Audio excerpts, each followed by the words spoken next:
बिस्मिल्लाहिर्रहमानिर्रहीम।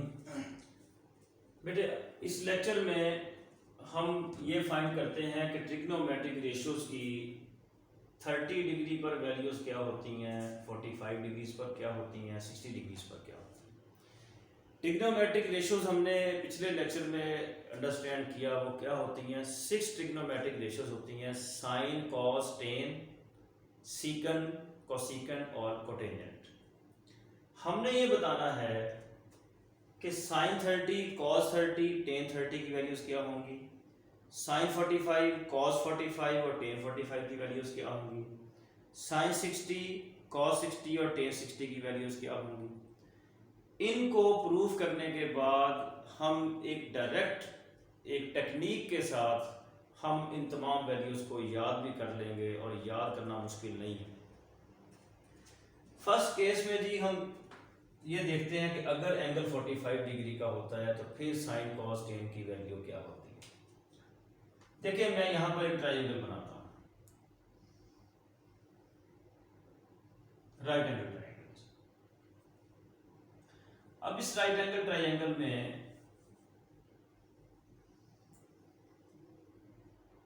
ये angle 90 degree का है। हमने एंगल 45 लिया है तो इस एंगल को हम 45 डिग्री कह देते हैं। ट्रायंगल का कोई नाम रखते हैं जी, ए बी सी। अब ये देखें, इस ट्रायंगल ए बी सी में मेजर एंगल ए जो है वो 45 डिग्री का है, मेजर एंगल सी जो है वो 90 डिग्री का है। तो फिर मेजर एंगल बी क्या होगा, 90 degree minus 45 degree equal to 45 degree. Right angle triangle में अगर एक एंगल गिवन हो तो सेकंड एंगल फिर 90 में से माइनस करने से सेकंड एंगल आ जाएगा। और एक मेथड ये है कि 180 डिग्री में से इन दोनों के सम को माइनस कर दें, क्योंकि तीनों एंगल्स का सम 180 होता है। अब ये देखें, एक एंगल हमने 45 डिग्री का लिया था तो ये दूसरा एंगल जो है वो भी 45 डिग्री का आ चुका है। अब देखें, आपने 9th क्लास में जो थ्योरम की एक्सरसाइजेस थी या 9th के जो थ्योरम आप लोगों ने पढ़े थे उनमें आपने एक स्टेटमेंट पढ़ी थी कि अगर किसी ट्रायंगल में टू एंगल्स इक्वल हों तो उनके ऑपोजिट साइड्स इक्वल होती हैं, और अगर कोई टू साइड्स इक्वल हों तो उनके ऑपोजिट एंगल जो हैं वो भी इक्वल होंगे। तो अब ये देखें कि यहाँ पर ये एक एंगल 45 डिग्री, ये एंगल 45 डिग्री, तो टू एंगल्स इक्वल, तो इनके ऑपोजिट साइड, इसके ऑपोजिट ये साइड, इसके ऑपोजिट ये साइड, ये दोनों इक्वल होंगे। तो इस कंडीशन को अंडरस्टैंड करते हुए मैं यहां पे लिखता हूं कि as measure angle A equal to measure angle B equal to 45 degree, so their opposite sides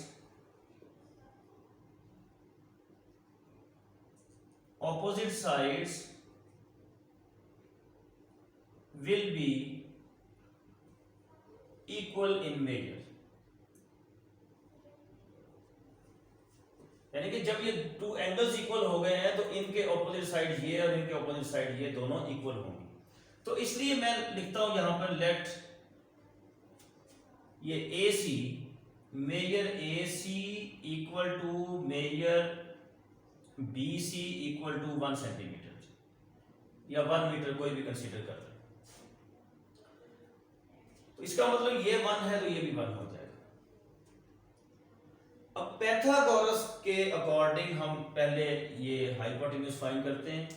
तो मैं यहां पे लिखता हूं कि बाय पैथागोरस थ्योरम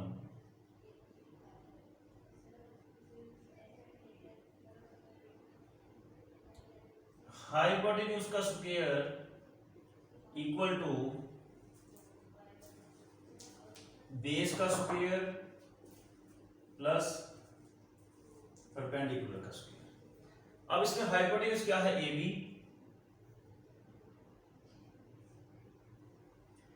बेस क्या है 1 और परपेंडिकुलर क्या है 1। तो इसके अकॉर्डिंग ये हमारे पास आ गया 1 + 1 = 2।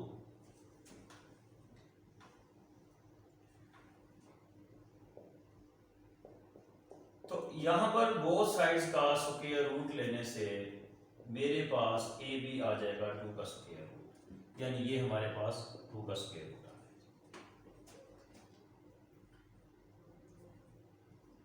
अब हम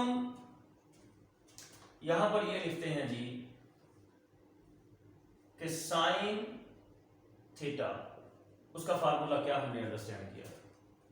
देखिए अगर मैं इसको लेता हूं 45 डिग्री, इस एंगल को मैं कहता हूं ये थीटा है, तो इस एंगल के ऑपोजिट ये वाली साइड जो है ये फिर हमारा परपेंडिकुलर कहलाएगा, ये वाली साइड हमारी बेस कहलाएगी और ये हमारा हाइपोटेन्यूज कहलाएगा। तो साइन का फार्मूला क्या है, परपेंडिकुलर ओवर हाइपोटेन्यूज, यानी 1/2। कॉस का फार्मूला क्या बनेगा, बेस ओवर हाइपोटेन्यूज, यानी 1/2।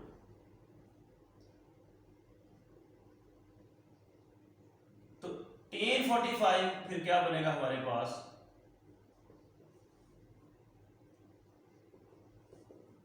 परपेंडिकुलर ओवर बेस, यानी 1/1 = 1।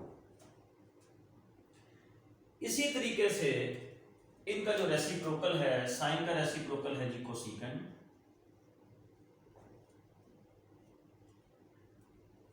साइन का रेसिप्रोकल कोसेकेंट है, कोसेकेंट 45 डिग्री, यानी ये 1/2 है तो ये 2/1 हो जाएगा। कॉस का रेसिप्रोकल है सेकेंट, ये भी 1/2 है तो ये 2/1 हो जाएगा। टेन का रेसिप्रोकल है कॉट, तो ये 1 है तो ये 1 ही रहेगा। इसी तरीके से अब ये याद रखें कि जब हमें साइन कॉस टेन की वैल्यूज याद हो जाएंगी तो इनके रेसिप्रोकल की वैल्यूज लेना हमारे लिए बहुत इजी होगा। तो इसका मतलब ये हुआ कि असल हमने इन तीनों की वैल्यूज को याद करना है। तो प्रूव हो गई बात कि साइन 45 डिग्री की वैल्यू 1/2 होती है, कॉस 45 डिग्री की भी 1/2 स्क्वायर रूट होती है और टेन 45 की 1 होती है। अब हम आते हैं जी सेकंड केस की तरफ कि जिसमें एंगल 30 डिग्री हो या 60 डिग्री हो, तो इन दोनों एंगल्स पर साइन कॉस टेन की वैल्यूज क्या आती हैं। अब ये देखें जी, इसका प्रूफ जो है वो हम इस तरीके से करते हैं कि हम एक ट्रायंगल बनाते हैं उसी तरीके से ABC, ये राइट एंगल ट्रायंगल है। मैं यहां लिखता हूं कि in triangle ABC measure angle C जो है वो 90 डिग्री है। अब 30 से हम स्टार्ट करते हैं। अब आपकी मर्जी है 30 इसको कह दें या 30 इसको कह दें। अगर हम 30 डिग्री इसको कहते हैं, मैं यहां लिखता हूं कि मेजर एंगल A जो है वो 30 डिग्री है, तो फिर मेजर एंगल B क्या हो जाएगा, 90 - 30 60 डिग्री। तो ये ऑटोमेटिकली 60 डिग्री हमारे पास आ जाएगा। तो इस तरह 30 और 60 की कंबाइंड वैल्यूज यहां से हमें मिल जाएंगी। अब यहां पर फिर एक बार हम नाइन्थ का जो है वो एक थ्योरम, नाइन्थ की एक स्टेटमेंट, हम उसको रिवाइज करते हैं। आपने नाइन्थ में पढ़ा होगा कि राइट एंगल ट्रायंगल में जो साइड्स 30 डिग्री के ऑपोजिट होगी वो हाइपोटेन्यूज का हाफ होगी। अब मैं ये स्टेटमेंट यहां लिख रहा हूं कि we know that in right angle triangle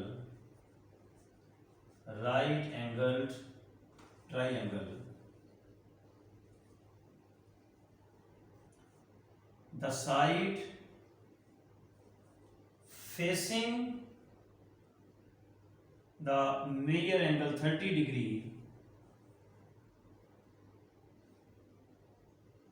यानी जो साइड 30 के सामने होगी, 30 को फेस कर रही होगी, side facing the measure angle 30 degree will B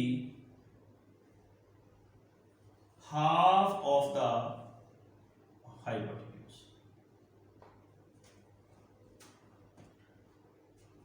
तो इसलिए मैं ये कहता हूं कि अगर मैं ये जो ए बी है 90 के सामने वाली साइड हाइपोटेन्यूज कहलाती है, तो ये ए बी,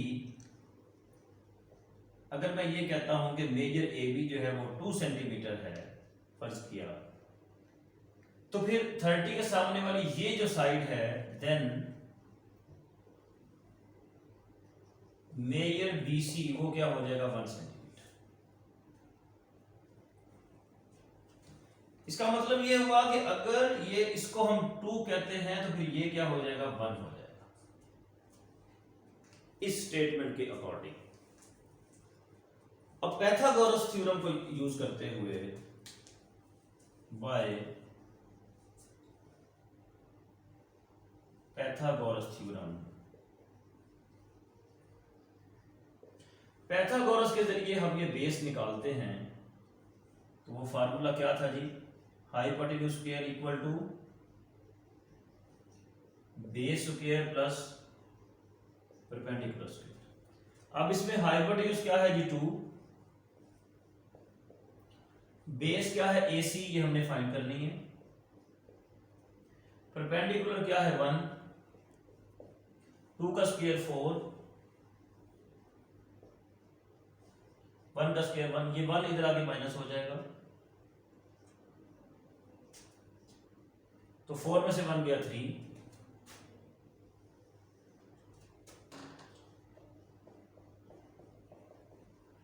अब यहां पर जब हम बोथ साइड्स का स्क्वायर रूट लेंगे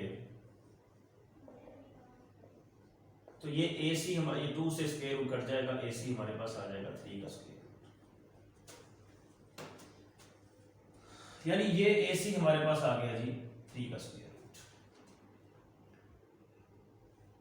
अब थोड़ा सा पिछले लेक्चर को रिवाइज करें। मैंने आपसे ये कहा था कि जिस एंगल को हम ट्रिग्नोमेट्रिक रेशियो में यूज करेंगे उस एंगल के ऑपोजिट साइड परपेंडिकुलर कहलाएगी और उसके साथ एडजेसेंट जो जुड़ी हुई साइड है वो बेस कहलाएगी। अब देखें, आपकी मर्जी है कि आप पहले यहां पर 60 डिग्री के अकॉर्डिंग वैल्यूज निकाल लें या 30 के। अगर आप 30 के अकॉर्डिंग वैल्यूज निकालते हैं तो इसके सामने ये परपेंडिकुलर कहलाएगा, ये बेस कहलाएगा। तो मैं यहां पे लिखता हूं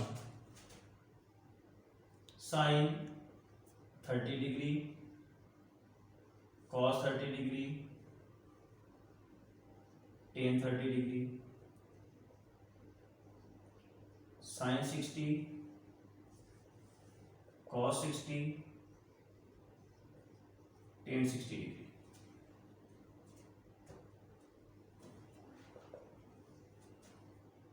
अब ये जो हमारे पास sin 30 है, देखें जी, इसके सामने वाली ये साइड परपेंडिकुलर होगी, तो साइन का फार्मूला क्या होता है, परपेंडिकुलर ओवर हाइपोटेन्यूज।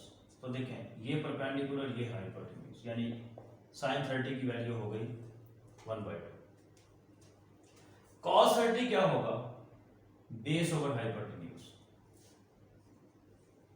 यानी 3 स्क्वायर रूट ओवर 2। tan 30 क्या होगा, परपेंडिकुलर ओवर बेस, यानी 1/3 का स्क्वायर।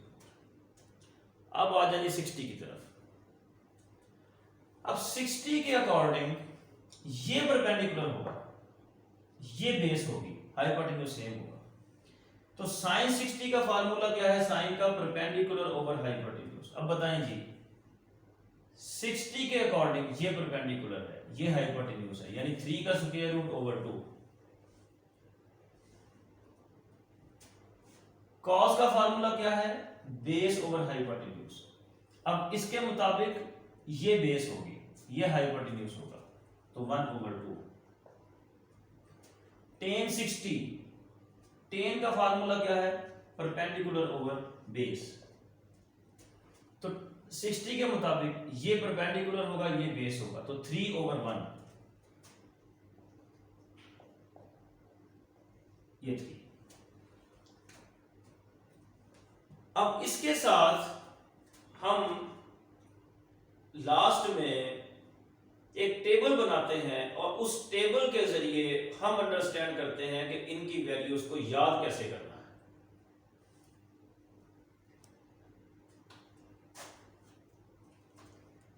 टेबल हम बनाते हैं जी,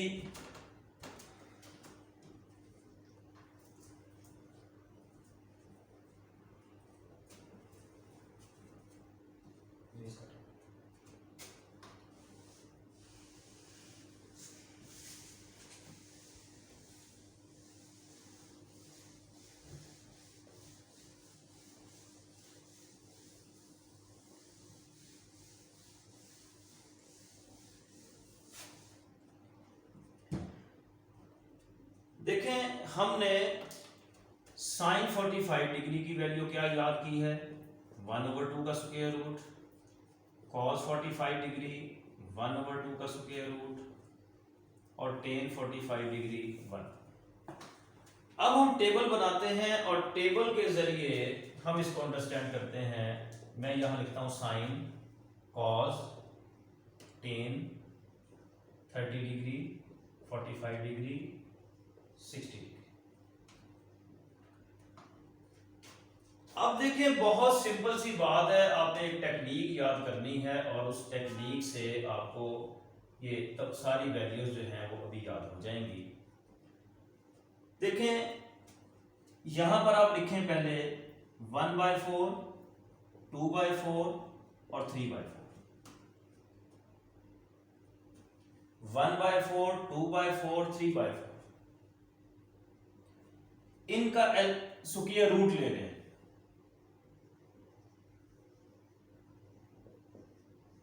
ये स्क्वायर रूट, इसका स्क्वायर रूट लेंगे तो ये बनेगा 1/2। जब इसको कैंसिल करेंगे 2 1 जा 2 2 जा 4, तो ये 1 का स्क्वायर रूट 1 और 2 का स्क्वायर रूट 2, 2 का स्क्वायर रूट ये एज इट इज आ जाएगा, 3 का स्क्वायर रूट और 4 का स्क्वायर रूट 2। ये जो 3 वैल्यूज हमारी आई हैं इनको आप यहां पर लिख दें, 1/2, 1/2 का स्क्वायर रूट और 3 स्क्वायर रूट ओवर। बस जी यही चीज हमारी मुश्किल है। मैं फिर बता रहा हूं कि पहले 1/4, 2/4, 3/4 ये लिख दिया। लिखने के बाद अब यहां पर हमने ये देखना है कि इनका स्क्वायर रूट लेना है। ये स्क्वायर रूट हमने ले लिया। स्क्वायर रूट लेने के बाद ये जो वैल्यूज हमारे पास आई हैं तीनों वैल्यूज को एक तरतीब के साथ यहां लिखें। अब देखें इनको उल्टा कर दें, ये जो वैल्यू है इसको यहां ले आए, इसको एज इट इज ये इधर ले आए, तो ये देख लें ये पूरी की पूरी वैल्यू जो है ये उल्टी हो गई। अब देखें टेन जो होता है ना हमारे पास, ये टेन जरा गौर करें, टेन का फार्मूला हमने क्या पढ़ा है अभी, यहां पर भी लिखा हुआ है कि टेन का फार्मूला क्या है, परपेंडिकुलर ओवर बेस। तो ये देखें परपेंडिकुलर ओवर बेस, अगर मैं इस तरह करूं कि इसको भी h पे डिवाइड कर दूं, यानी हाइपोटेन्यूज और नीचे वाले इसको भी मैं h पे डिवाइड कर दूं, तो गौर करें कि परपेंडिकुलर ओवर हाइपोटेन्यूज ये किसका फार्मूला बनता है, ये देखें परपेंडिकुलर ओवर हाइपोटेन्यूज ये साइन का फार्मूला बनता है। तो इसको हम लिख सकते हैं जी साइन थीटा और इसको लिख सकते हैं कॉस थीटा। इसका मतलब ये हुआ कि टेन की जो वैल्यूज हैं वो साइन और कॉस को डिवाइड करने से आ सकती हैं। तो इस तरह जब मैं इसको इस पे डिवाइड करूंगा तो हमारे पास आंसर आएगा 1/3। ये चेक कर लें, 1/2 divided by 3 square root over 2। इसको मल्टीप्लिकेशन में लिखा, इसका रेसिप्रोकल लिया हमने, फिर 2 से 2 कैंसिल तो 1/3 आ। ये दोनों सेम वैल्यूज हैं, जब इनको डिवाइड करेंगे तो 1 आ जाएगा। जब इन दोनों को डिवाइड करेंगे तो 2 से 2 कैंसिल, तो आंसर 3 का स्क्वायर रूट आता है। ले जी अब चेक कर लें कि sin 30 की वैल्यू क्या है हमारे पास 1/2, और यहां पर चेक करें sin 30 की वैल्यू 1/2। यहां पर चेक करें cos 30 की वैल्यू क्या आई है 3 स्क्वायर रूट ओवर 2, तो ये cos 30 की वैल्यू 3 स्क्वायर रूट ओवर 2। तो tan 30 की वहां चेक करें 1/3 स्क्वायर रूट, यही यहां पर है। sin 45 की वैल्यू क्या है 1/2 स्क्वायर रूट, ये 1/2 स्क्वायर रूट। cos 45 ये भी 1/2 स्क्वायर रूट। tan 45 जो है 1 आया, ये चेक कर लें tan 45 1 आया। इसी तरह 60 की वैल्यूज। Thank you.